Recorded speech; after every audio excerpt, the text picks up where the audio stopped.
direto de Bogotá. A gente que já esteve na região do Ocidente, já estivemos no centro, agora estamos aqui na região sul, que a princípio não fazia parte da cidade de Bogotá. E teve uma enorme região aqui que várias pessoas ocuparam e começou a se desenvolver e criar essa cidade.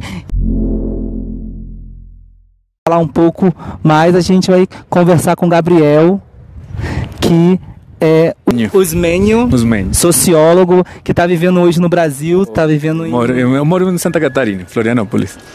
E vamos falar um pouquinho aqui sobre esse bairro, como é que nasceu, vamos explicar para as pessoas aqui, como é que foi construído. Então, Usme, basicamente, tu já falaste, né, que era um município separado de Bogotá, né?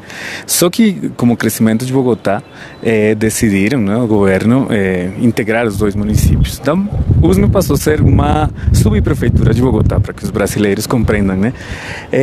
E antigamente era uma região principalmente rural, né? A maior parte do território de Bogotá, estranhamente, para quem não conhece, é rural. Porque Bogotá tem um território enorme, enorme. E este é o extremo sul da cidade, né? Então por isso tem tanto morro verde, entre aspas, ainda, porque é a parte mais rural da cidade. E tem aqui uma coisa que você estava falando com a gente antes, muito interessante, é aquela parte lá, onde mostra ali um pouquinho, acho que onde tem vários prédios ali. Quem são aquelas pessoas que moram nessa parte da cidade?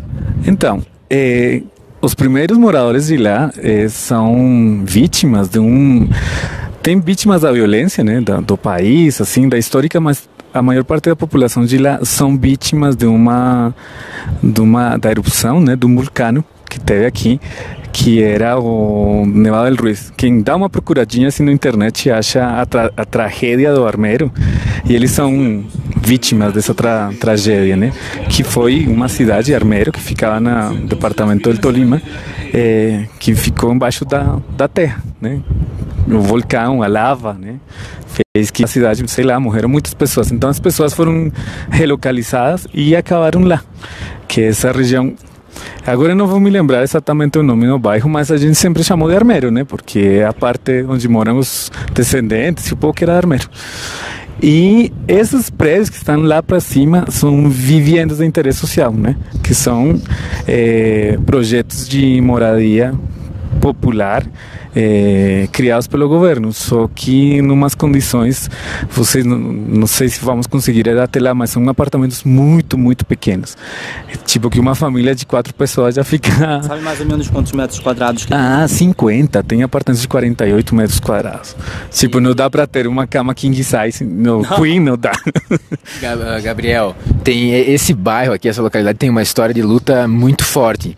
A gente vê que é um bairro da periferia, mas que tem asfalto, tem uma estrutura de alguma maneira adequada, embora claro que todo lugar precisa de melhoria. Queria que tu contasse um pouco essa história de luta. A gente estava conversando antes, tu contou que, sei lá, 20, 30 anos atrás, o pessoal parava aqui as estradas para reivindicar que a prefeitura, que o governo, e depois tu fala essa história de luta, falar um pouco da relação que a Bogotá, a capital, tem com o resto do país. Mas vamos primeiro falar dessa história de luta. Tá, bom, então eu falei para vocês, Usme antigamente era um município separado de Bogotá, era um município que estava na beira com Bogotá, limitado. Aí começou um monte de gente a chegar aqui, porque era a periferia, ficava perto de Bogotá, né? O pessoal trabalhava lá na cidade, tanto assim que nós, os usmenhos, muito é comum chamar de vamos para Bogotá, né? Porque a gente ainda tem aquela memória de ter sido um município diferente, né? Então, tudo foi ocupações. Boa parte dos bairros atuais de Usme eram ocupações, né? Eram bairros ilegais. Então, a ilegalidade fazia que o Estado não investisse aqui, né? A gente teve que dar uma luta bem grande assim para coisas como água, energia, telefone, estradas, tudo isso a gente teve que lutar. Eu era criança quando começaram aquelas lutas, mas eu consegui participar de algumas na adolescência, sabe? Então, por exemplo, aqui eu lembro particularmente era uma luta pela água, porque se vocês conseguem, se queres dar lá naquela parte de cima, aquela montanha maior, né? Aí eu começo, paramos uma paz. O Páramo do Sumapaz é um dos grandes aquíferos da Colômbia. De fato, eu acho que é o maior aquífero da Colômbia, que é para lá, para cima, né? Que fica num ecossistema que só tem na Colômbia, no Equador e na Venezuela, que chama páramo. O páramo no espanhol fazia alusão a um lugar que não tinha vida, mas aqui não, o páramo é uma coisa super viva, que tem um monte de bichinhos e sobretudo tem muita água. Então nós, tipo, do ladinho do maior reservório de água do país e não tínhamos água, né? A gente, por aqui passam duas das estradas mais importantes da Colômbia. Uma que vai para uma BR, né, que vai para os llanos orientais, que produzem gado, tá? E outra que vai para o resto de Bogotá, que vai para o norte do país, para o Caribe, tá? E a gente tinha um movimento social bem forte, fechávamos, fazíamos greve, levávamos porrada à polícia, mas porque a gente cansou de tramitar pelo bom jeito, né? Sempre dialogando com os prefeitos, com o prefeito de Bogotá, mas como nós éramos da periferia, muita bola não dava, não. Aí quando a gente começou uma série de lutas e conseguiu arrumar essa questão, e em geral aqui, por ser isso, um bairro de origem de ocupação, nunca foi bem tratado pelo Estado, né? E a gente conseguiu o que tem hoje, assim, só luta. Você falando, queria perguntar para você, a gente está aqui para cobrir as eleições presidenciais, que vai ser no próximo domingo, e um dos candidatos, que é o único candidato que tem mais propostas à esquerda, é o Gustavo Petro, foi alcaide de Bogotá, que é prefeito da cidade. Já estamos aqui confundindo os idiomas. E como que foi o olhar dele para cá, para esse espaço da cidade, quando ele foi prefeito? Então, Usme é um lugar particular, né? E também teve um movimento de esquerda forte, só que boa parte da história do movimento de esquerda de Usme não necessariamente é partidário, sim? Não necessariamente era orgânico, dos tantos partidos de esquerda aqui na Colômbia. Era nós chamamos de movimento comunitário, porque é um movimento da comunidade, né? Da comunidade, e isso aqui é enorme, né? E era pessoal que vinha dos estudantes, dos movimentos estudantil, do movimento dos bairros, dos pequenos vendedores, assim. Então, por exemplo, claro, nós bancamos, digo nós porque eu ainda me sinto parte daquele movimento, né? As eleições dos vários prefeitos de esquerda que teve em Bogotá, porque Petro foi o último, mas antes teve o Samuel Moreno e antes teve o Lucho Garzón, né? Que os três faziam parte de frente de esquerda que era o Polo Democrático Alternativo, que eu acho que vocês já escutaram, né? Aqui teve muita votação pelo cara, porque justamente boa parte do projeto foi baseado no que a gente fez nas periferias. Nós temos aqui os do sul de Bogotá, chamamos toda essa grande região Usme, né, que é aqui, Ciudad Bolívar, que é lá, que é outra subprefeitura de Bogotá, e para lá tem Bosa, Tunjuelito, San Cristóbal, tudo isso lá, que não dá para ver, que é muito grande Bogotá. Gabriel, uma das maiores favelas de Bogotá é esse que vai lá, que é Ciudad Bolívar, que tem bairros que são favelas, né? E a gente chama de Media Luna porque toda a parte periférica de Bogotá, a parte mais pobre, também no norte tem umas partes pobres, no ocidente, mas o mais grosso da periferia de Bogotá, das favelas, fica aqui no sul, né? Então a gente chama de Media Luna. Ali na Media Luna tinha um movimento social muito forte que bancou em muitas coisas essas prefeituras, né? Aqueles governos. E de certa forma, sim, fomos mais beneficiários, né?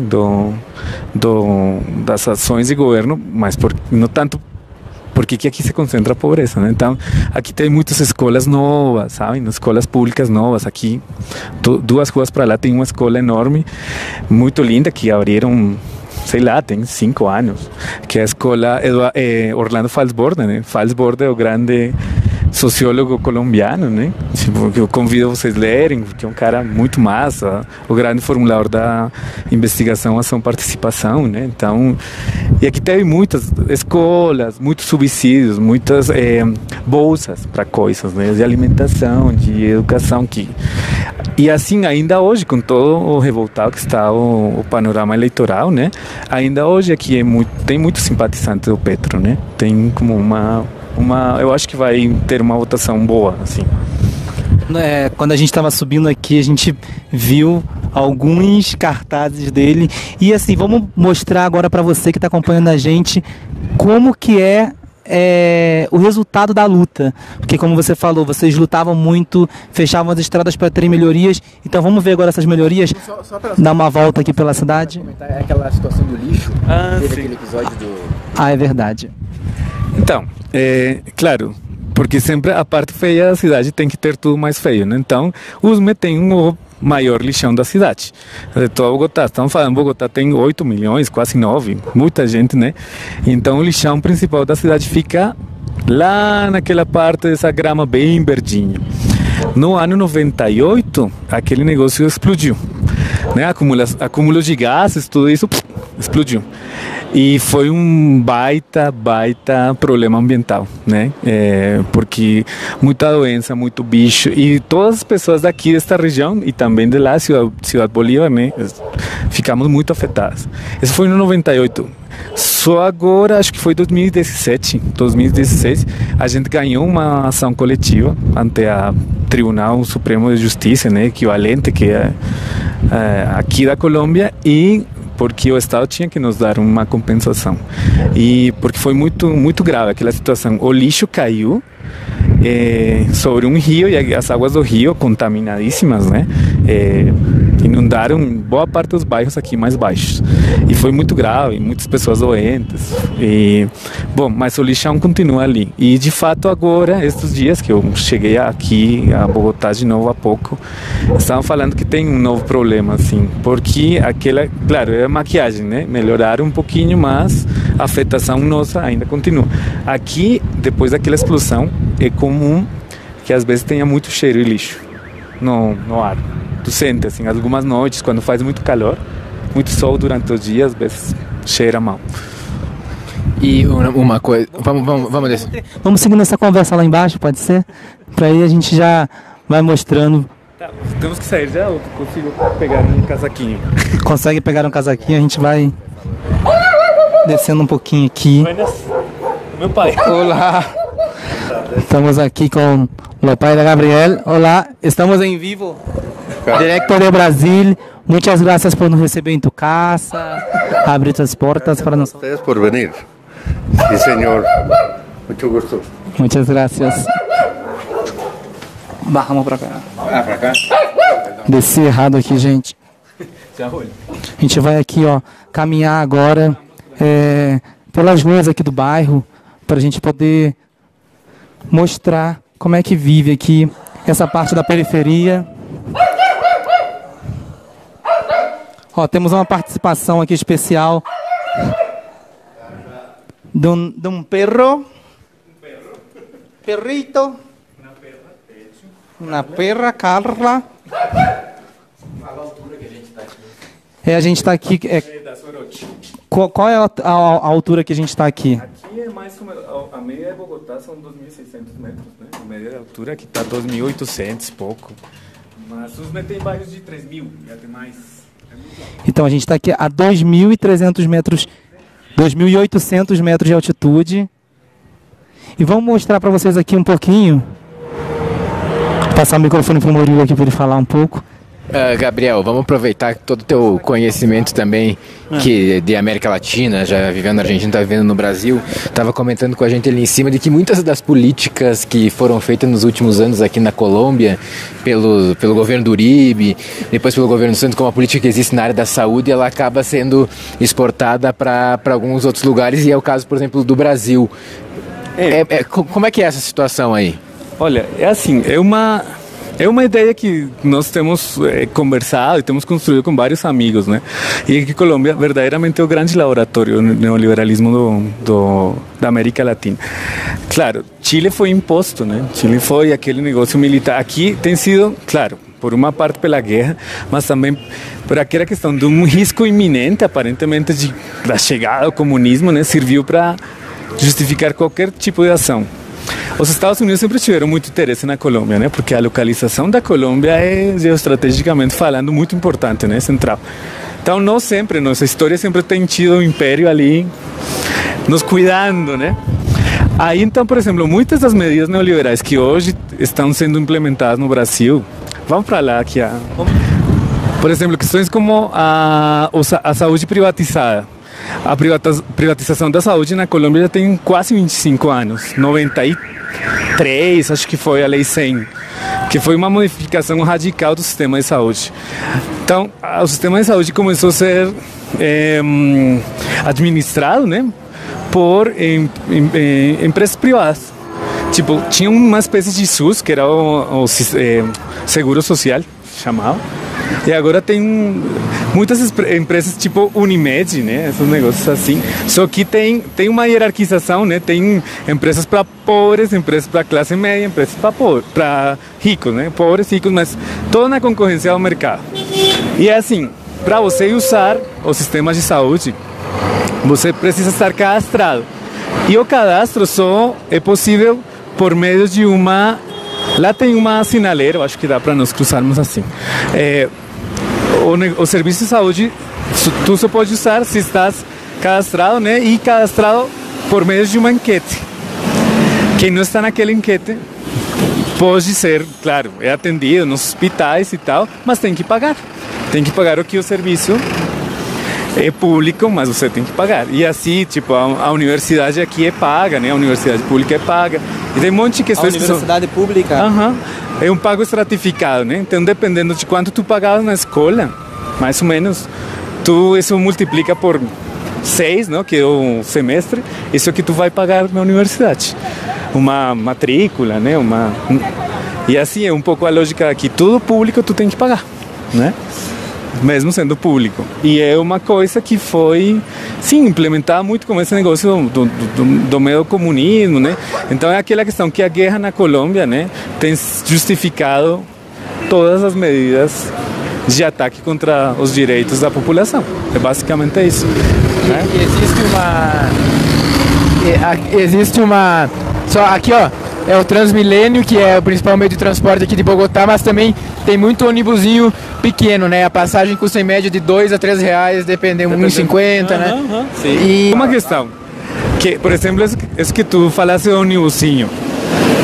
Até uns 5 anos atrás, 6 anos atrás, o sistema, imagina, Bogotá é uma megalópole, né? Bogotá é uma cidade enorme.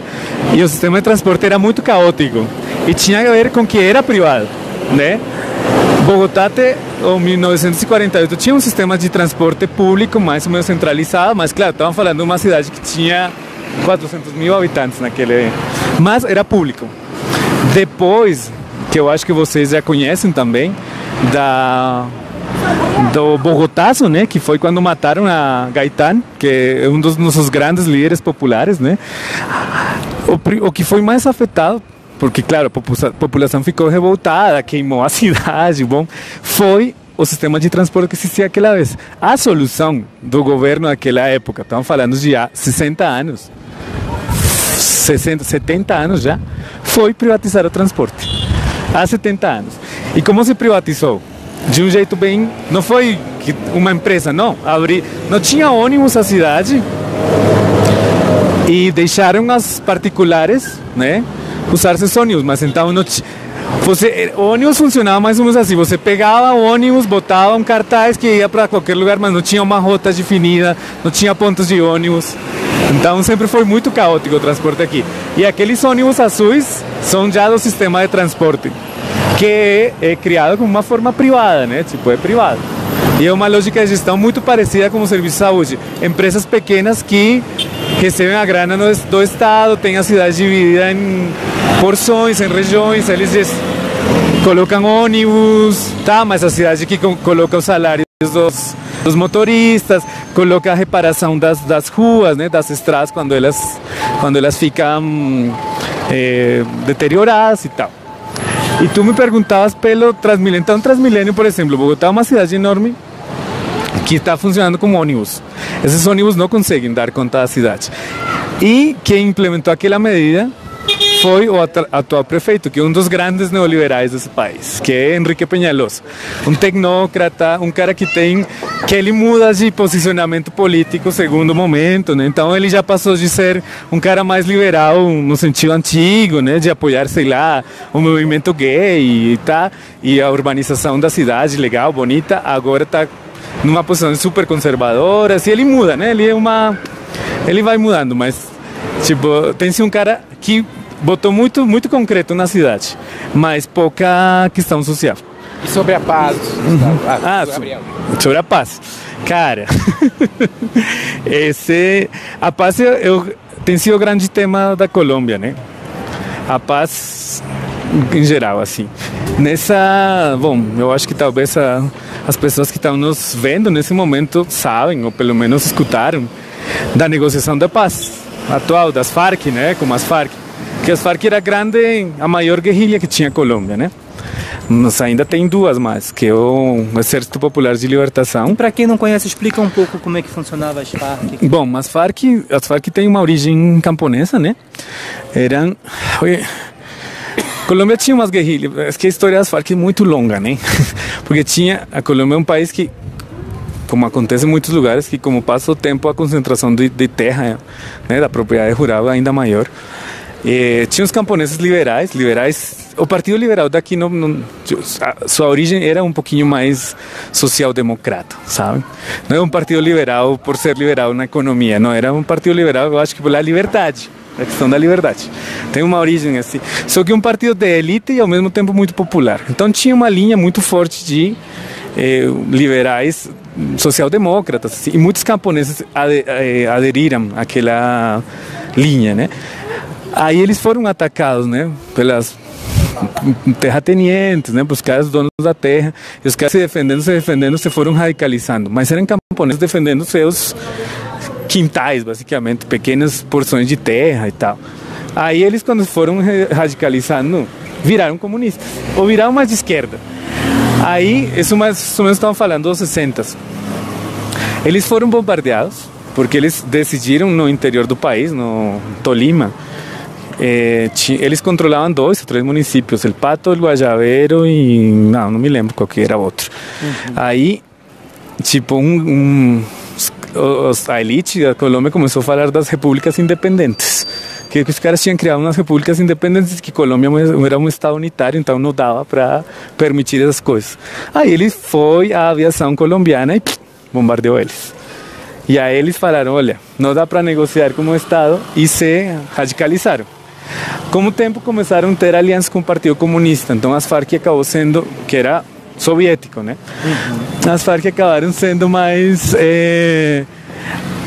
soviéticas, tipo, eram marxistas-leninistas, um jeito mais clássico. E eles conseguiram um grande desenvolvimento militar e territorial, né? Que controlaram boa parte do país.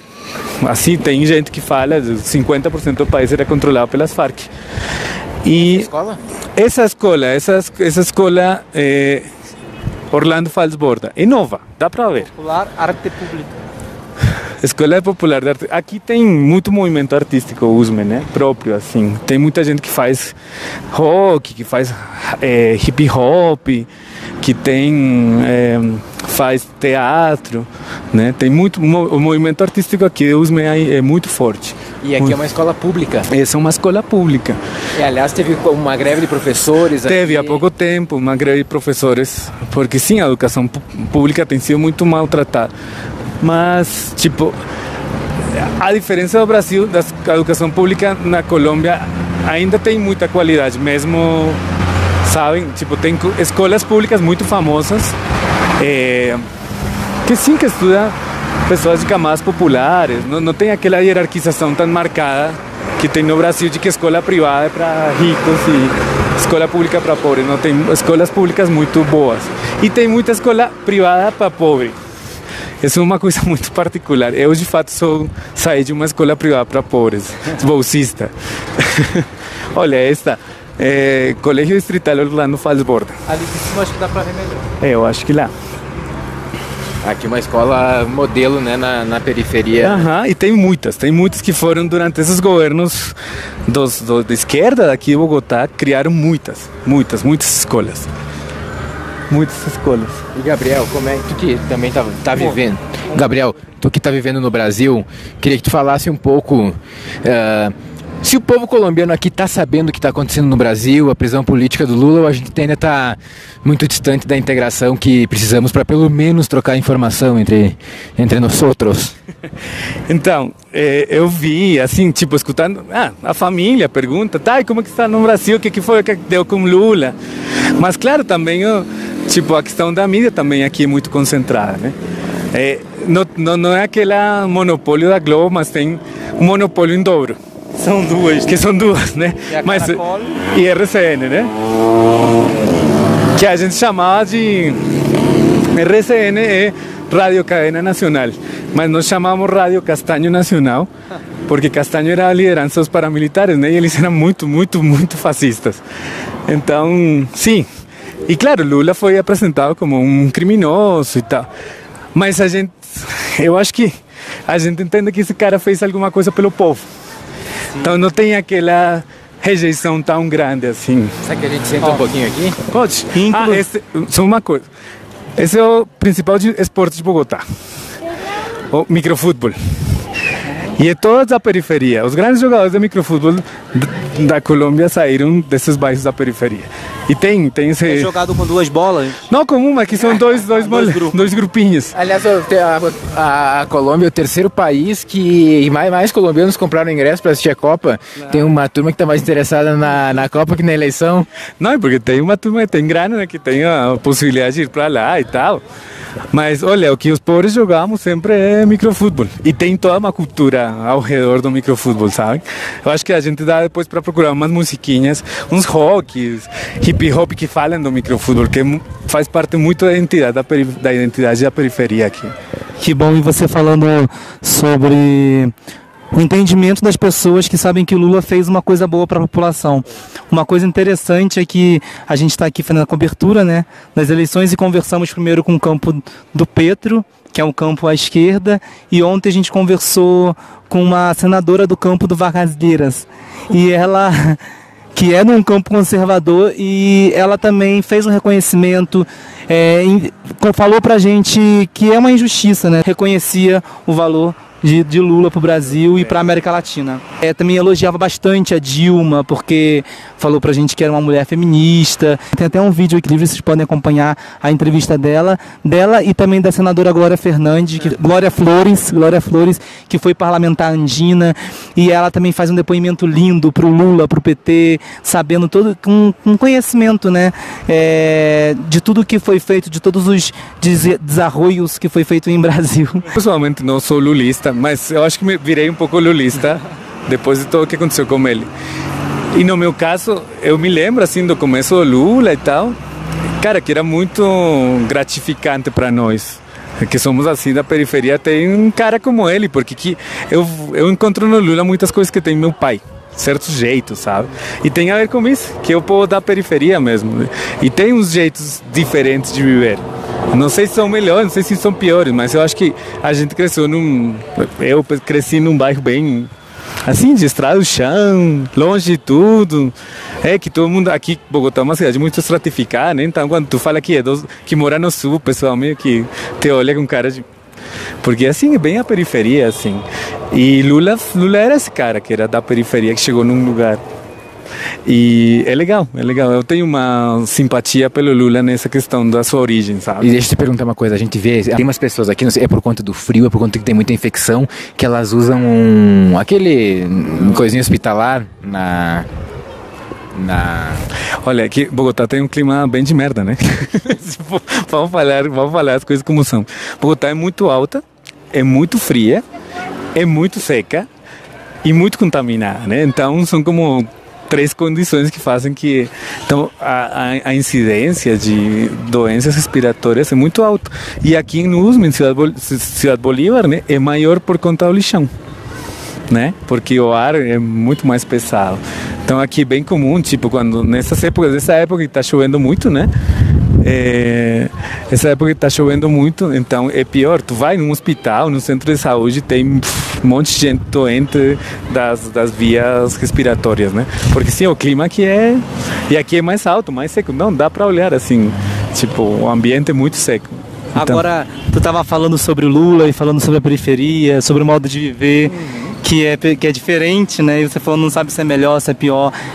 Eu acho que eu também sou da periferia do Rio de Janeiro, nasci, fui criado em São João de Meriti e fizemos essa transição de classe aí, quer dizer, eu tô com a Marilene Chauí, não sei se tu conhece ela, que ela fala que discorda do presidente Lula quando fala que as pessoas passaram a pertencer a uma nova classe média, porque ela fala que o que aconteceu foi uma ascensão da classe trabalhadora.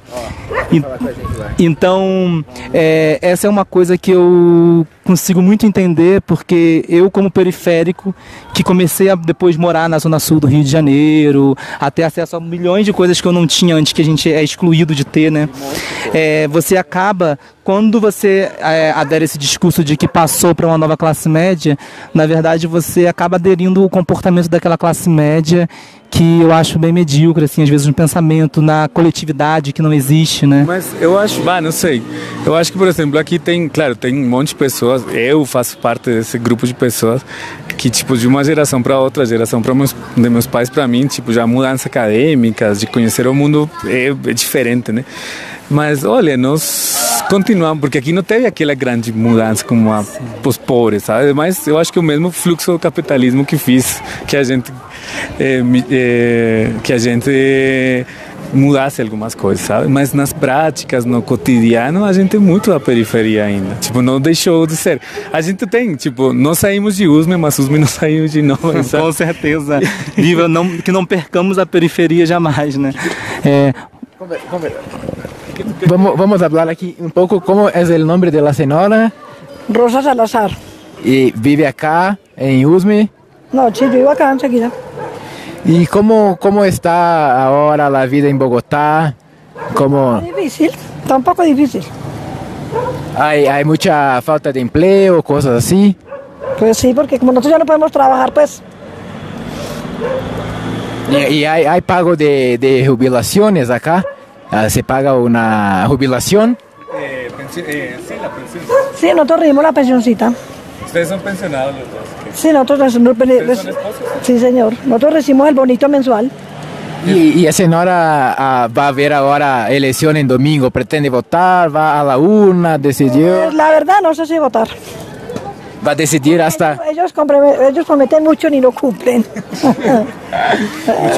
Mucho tilín. Tilín, tilín y nada, eso sí. Tilín es mucha plata. No, tilín es muy barulho. No, sí, pero vamos a ver si votamos o no votamos. Está bien. ¿Y o que la gente de acá precisa más? Necesita más. ¿Cómo así? Más empleo, más oportunidad o... Pues salud, pues nosotros tenemos pues, la salud porque nosotros tenemos el BEN y tenemos sí, salud, sí. Qué bueno. Muchas gracias. Bueno, señor. Vamos caminhar um pouquinho até ali embaixo.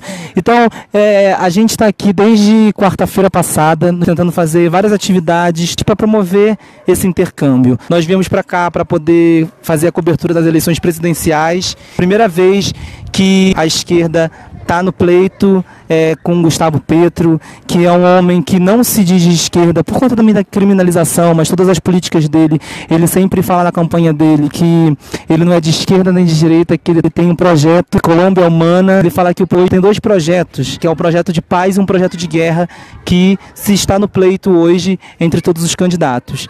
E a gente hoje conversou aqui com o Gabriel, viemos conhecer aqui essa parte de Usme, sul de Bogotá. Muito obrigado. Foi bem legal, não? Eu acho mais que conhecem. Sim, um dos lugares de Bogotá que não faz parte do roteiro turístico, né?